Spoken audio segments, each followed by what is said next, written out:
بسم اللہ الرحمن الرحیم۔ السلام علیکم ناظرین کرام، آج جس ہستی کا ذکر آپ کے سامنے کرنے جا رہے ہیں وہ ہیں حضرت عبداللہ شاہ غازی بابا۔ محترم ناظرین، سن 98 ہجری میں حضرت سید محمد نفس زکیہ کے ہاں اسلام کے درخشاں ستارے نے مدینہ منورہ میں آنکھ کھولی۔ یہ تھے حضرت عبداللہ شاہ غازی بابا۔ آپ حسنی حسینی سید ہیں، یہ بات آپ کے شجرہ مبارک سے ثابت ہے۔ آپ کے شجرہ نسب پر نظر ڈالنے سے معلوم ہوتا ہے کہ حضرت عبداللہ شاہ غازی کتنی قدیم ہستیوں میں سے ایک ہیں۔ آپ ہیں سید ابو محمد عبداللہ یعنی عبداللہ شاہ غازی بن سید محمد ذو النفس زکیہ بن سید عبداللہ بن محض بن حضرت حسن مثنیٰ بن امام حسن علیہ السلام بن امام علی ابن ابی طالب۔ حضرت حسن مثنیٰ کی شادی حضرت فاطمہ کبریٰ بنت امام حسین علیہ السلام سے ہوئی، اسی وجہ سے آپ حسنی حسینی سید ہیں۔ تحقیقات سے پتہ چلتا ہے کہ آپ کی تعلیم و تربیت آپ کے والد محترم کے زیر سایہ مدینہ منورہ میں ہی ہوئی۔ آپ علم حدیث پر عبور رکھتے تھے اور کچھ مورخین نے باقاعدہ آپ کو محدث تک بھی لکھا ہے۔ بنو امیہ کی حکومت زوال پذیر ہو چکی تھی جب سن 138 ہجری میں آپ کے والد گرامی نے مدینہ منورہ سے علوی خلافت کی تحریک شروع کی۔ اپنے بھائی حضرت ابراہیم بن عبداللہ کو اس ضمن میں بصرہ روانہ کیا۔ اس زمانے میں سادات کے ساتھ انتہائی ظلم کا رویہ روا رکھا گیا تھا۔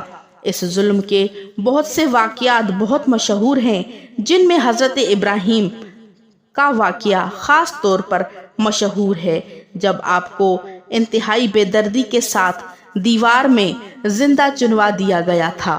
یہ دیوار آج بھی بغداد میں مشہور ہے۔ حضرت ابراہیم انتہائی وجیح و حسین و جمیل تھے، جس کی وجہ سے آپ کا لقب قباد مشہور ہوا۔ عبداللہ شاہ غازی کے والد نے آپ کو اپنے بھائی حضرت ابراہیم کے پاس بصرہ بھیجا اور آپ وہاں سے ہوتے ہوئے سندھ کی جانب روانہ ہوئے۔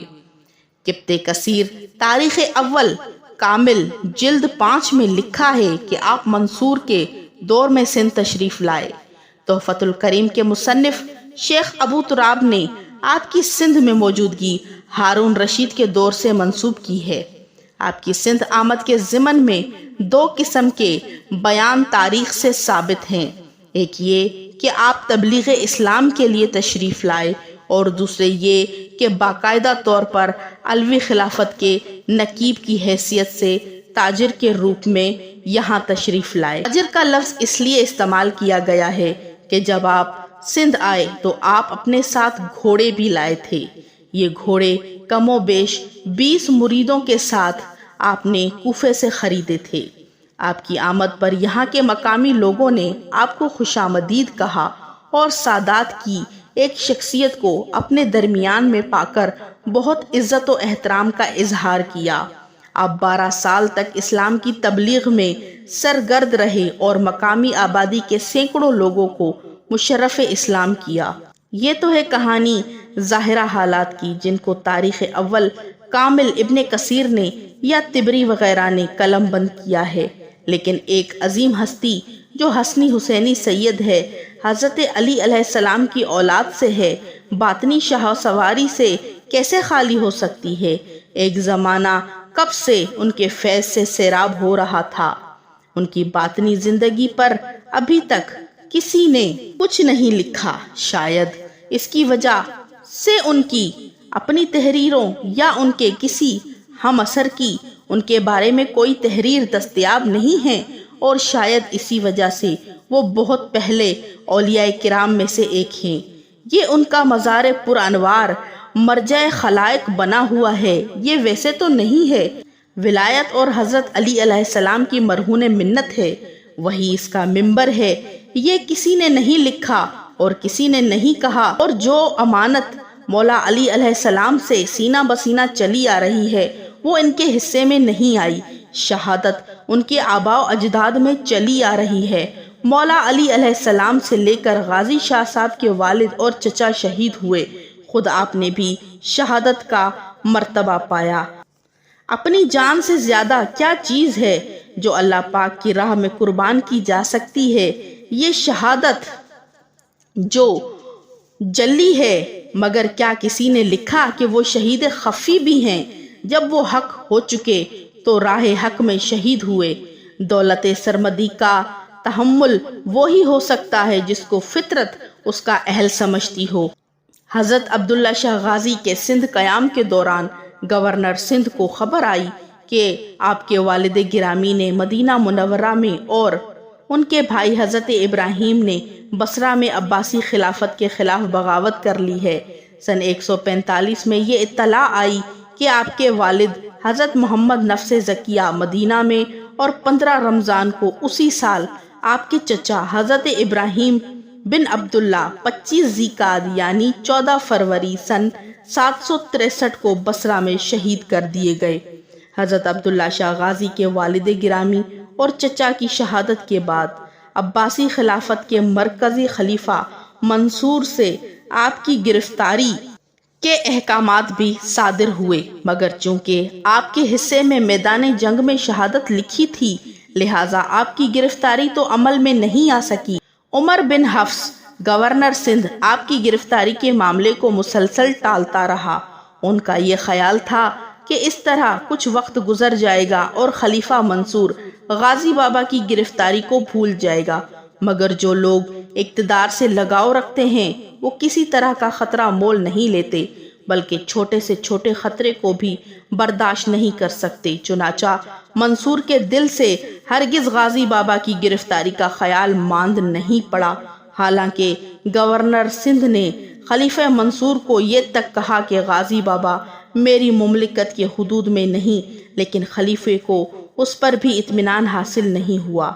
گورنر عمر بن حفص نے اپنی محبت و عقیدت اور سادات سے لگاؤ اور اس کے بعد آپ کی بحفاظت ایک ساحلی ریاست میں بھیج کر وہاں کے راجا کا آپ کو مہمان بنایا۔ یہ راجا اسلامی حکومت کا اطاعت گزار تھا، اس لیے اس نے آپ کی آمد پر آپ کو خوش آمدید کہا، انتہائی عزت اور قدر و منزلت کے ساتھ رکھا۔ آپ کوئی 4 سال یہاں اس کے مہمان رہے۔ اس عرصے میں آپ نے پہلے کی طرح اسلام کی تبلیغ جاری رکھی اور سینکڑوں لوگوں کو اسلام سے روشناس کروایا۔ لاتعداد لوگ آپ کے مرید بن کر آپ کے ساتھ ہو گئے۔ کہاں سندھ اور کہاں حجاز مقدس، کتنی مسافت ہے، کتنا لمبا سفر ہے، یہ بات تاریخ سے ثابت ہے۔ سندھیوں کے بنجر دل کی زمین میں سب سے پہلے غازی بابا نے ہی اسلامی بیج بویا، پھر اس کی آبیاری کی، پھر محبت، قوت اور بردباری سے دلوں کو گرمایا اور اسلام کی زرخیزی سے روشناس کروایا، اس لیے کہ جو کام ان کے ذمے تھا وہ صرف ظاہری نہیں ہو سکتا تھا۔ تاریخ کو رخ ادا کرنے والے ظاہر کے ساتھ باطن کی دنیا کے شاہ سوار بھی ہوتے ہیں، ان کا ظاہر پر کم اور باطن پر زیادہ زور اور توجہ ہوتی ہے۔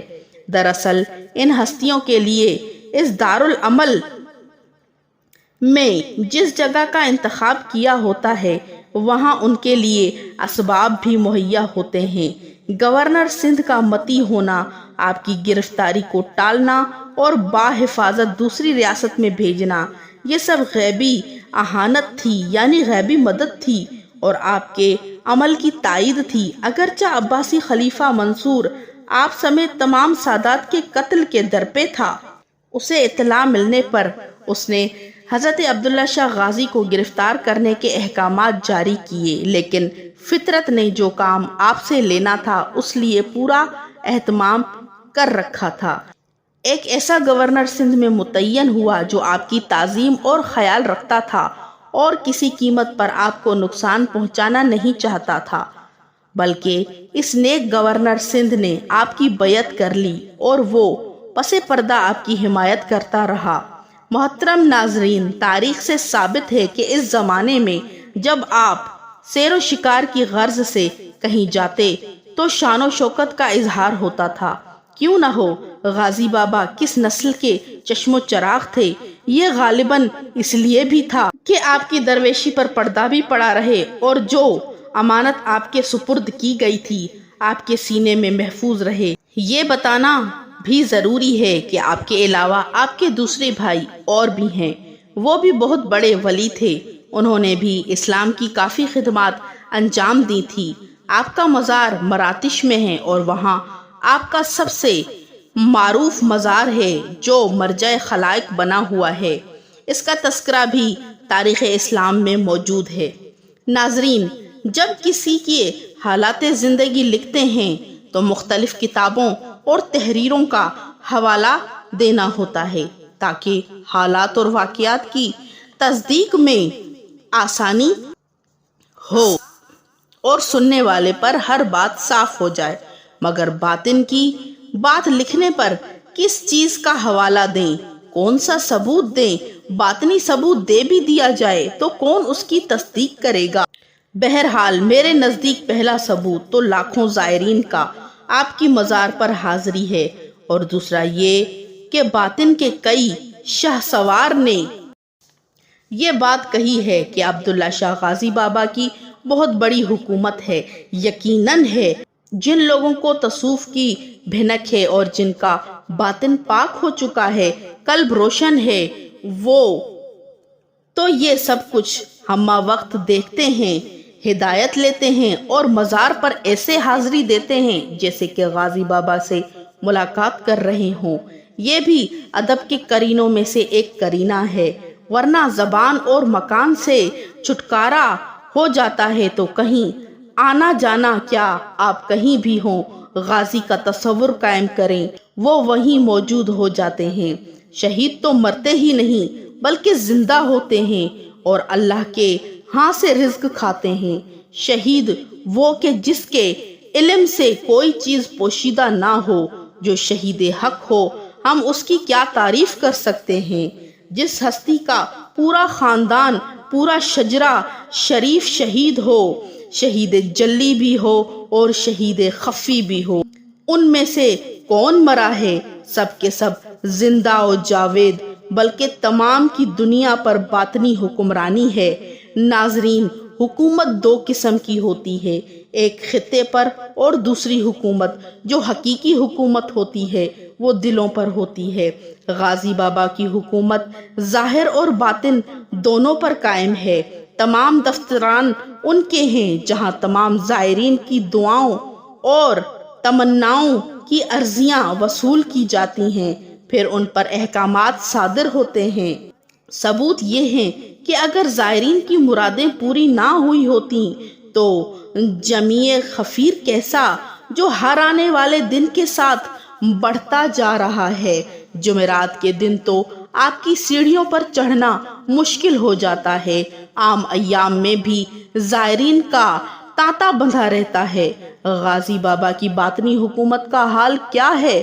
معلوم ہوگا کس نے اس پر لکھا ہے، کس لائبریری اور دفتر سے یہ تفصیل موصول ہوگی۔ سرکار دو عالم صلی اللہ علیہ وآلہ وسلم کی حدیث مبارکہ ہے کہ حضرت محمد مصطفیٰ صلی اللہ علیہ وآلہ وسلم نے فرمایا کہ میری امت کے علماء بنی اسرائیل کے نبیوں کے ہم مرتبہ ہوں گے۔ غور کیجئے، نور عقل سے کام لیجئے تو دل کیا گواہی دیتا ہے؟ یہ وہی لوگ ہوں گے جو مخلوق کی رہنمائی کا باعث بنیں گے۔ اپنی زندگی نبی کریم صلی اللہ علیہ وآلہ وسلم کے امتیوں کے لیے وقف کی ہوگی۔ یہ وہی ہیں جنہیں غم امت لاحق ہوگا۔ نبی کریم صلی اللہ علیہ وآلہ وسلم کی پیروی میں انہوں نے وہی کچھ کیا ہوگا جو نبیوں نے کیا تھا، ورنہ بنی اسرائیل کے نبیوں کی برابری کیسی؟ نبیوں کے ظاہر کے کام تو ہر کسی نے دیکھے، مگر ان کے باطنی کارناموں سے کون واقف ہے؟ کس زائرین کی نہ بصارت ہے نہ دسترس؟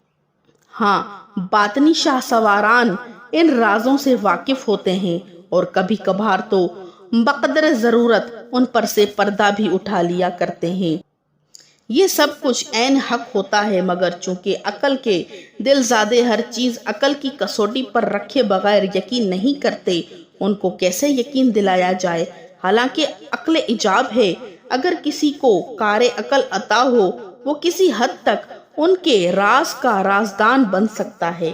خیر ناظرین کرام، آپ روایتی جاہو جلال اور شان سے معمول کی سیر و شکار کی غرض سے جاتے، چونکہ آپ کے ساتھ بہت سارے مریدین بھی ہوتے تھے اور ساز و سامان بھی ہوتا تھا، تو لہٰذا آپ کا قافلہ ایک شاندار لشکر کی شکل اختیار کر جاتا تھا اور جہاں سے گزرتا تھا گرد و غبار اڑاتا تھا، جیسا کہ ریگستانوں میں ہوتا ہے۔ یہ وہ زمانہ تھا کہ جب گورنر سندھ عمر بن حفص کو ان کے منصب سے ہٹا دیا گیا، جیسا کہ ہم پہلے بتا چکے ہیں کہ گورنر سندھ نے بھی آپ کی بیعت کی تھی اور ان کی حفاظت فرمائی تھی اور ہمیشہ مدد کی تھی اور گرفتار نہ کیا تھا۔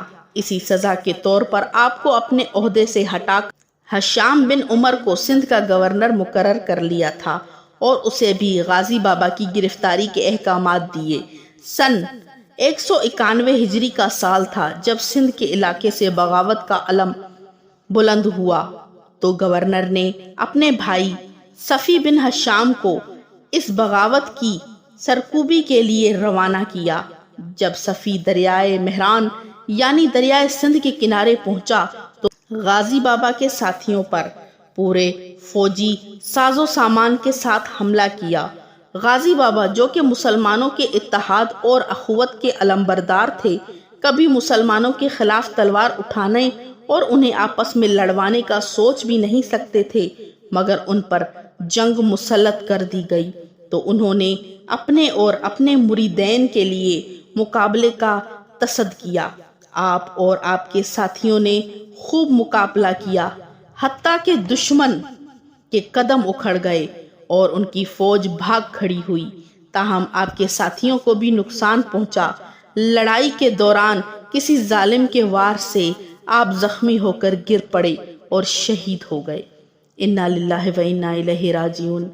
جو صاحب نسبت ہیں وہ تو سمجھ سکتے ہیں کہ اگر مرشد کی طبیعت ناساز ہو جائے تو مرید پر کیا گزرتی ہے، اگر مرشد کا وصال ہو جائے تو کیا قیامت کا سما ہوتا ہے۔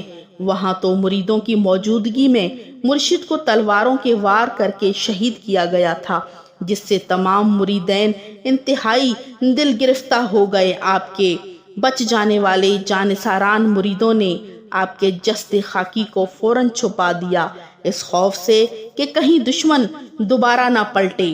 آپ کے جسد خاکی کو چھپتے چھپاتے ایک پہاڑی پر پہنچایا اور یہی آپ کا مدفن بنایا۔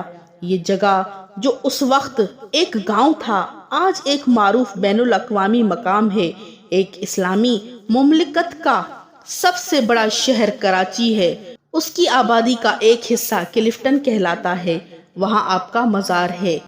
فطرت نے تقریباً 1300 سال پہلے اس شہر کے لوگوں کے لیے ایک ایسی ہستی کا مسکن بنوایا جہاں کی کروڑوں کی آبادی کا ایک بڑا حصہ حاضری دیتا ہے، مرادیں حاصل کرتا ہے، روحانی فیض پاتا ہے اور سکون لے کر جاتا ہے۔